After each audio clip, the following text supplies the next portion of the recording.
علامہ فخر الاسلام بزدوی نے محکم کی لغوی تحقیق میں 2 قول پیش کیے ہیں.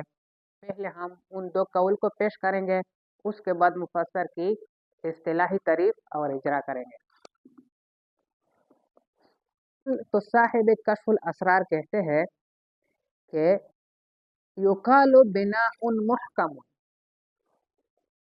کہ محکم جو ہے بناء یہ ماخوذ ہے بناء محکم سے، یعنی ایسی عمارت جو کہ مضبوط ہو، ای مأمون الانتکاس جو کہ گرنے سے محفوظ ہو.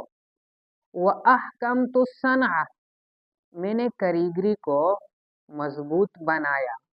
ای امنت نقضها وتبدیلها میں نے ان کے نقض اور تبدیل سے اس کو محفوظ کر دیا. اور دوسرا قول یہ بیان کرتے ہیں وَقِيلَ هُوَ مَأْخُوذٌ مِّن قَوْلِهِمْ أَحْكَمْتُ فُلَانًا عَنْ كَذَا، یہ محکم جو ہے یہ ماخوذ ہے احکمت فلانا عن کذا سے، ای منعتہ یعنی احکمت منعت کے معنی میں ہے کہ میں نے فلاں چیز کو منع کر دیا فلاں کام سے.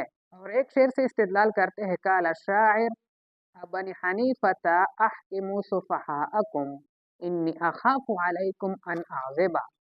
تو یہاں پر احکموا صفحاءکم کا معنی ہے کہ اپنے بیوقوف کو روکے رکھو، روکو.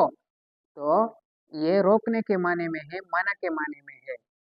وَمِنْهُ حِکمۃ الفرس لِأَنَّهَا تَمْنَعُهُ مِنَ الْعِثَارِ وَالْفَسَادِ. حکمت الفرس اور اسی سے کہتے ہیں کہ گھوڑے کی لگام بھی ہے محکم، اس لیے کہ یہ گھوڑے کا جو لگام ہوتا ہے گھوڑے کو من الحصار والفساد ٹوکر اور فساد سے اس کو محفوظ کرتا ہے، قابو میں رکھتا ہے. فالمحکم ممتنع من احتمال الطویل ومن ان یرد علیہ النسخ والتبدیل. تو کہتے ہیں کہ محکم کو بھی محکمہ اس لیے کہتے ہیں کہ یہ طویل اور نسخ و تبدیل کے احتمال سے محفوظ رہتا ہے. ولہذا سمى اللہ تعالی المحکمات ام الکتاب ای الاصل الذي يكون المرجع الیہ بمنزلۃ الام للولد. کہتے ہیں کہ اسی وجہ سے اللہ تعالیٰ نے محکمات کو ام الکتاب کہا کہ جس طرح ایک ماں اپنے بیٹے کے لیے مرجع ہوتا ہے اسی طرح یہ بھی ایک مرجع ہے. وسمیت اور اسی وجہ سے نام رکھا مکہ کی ام القریٰ، مکہ کو ام القریٰ کہتے ہیں.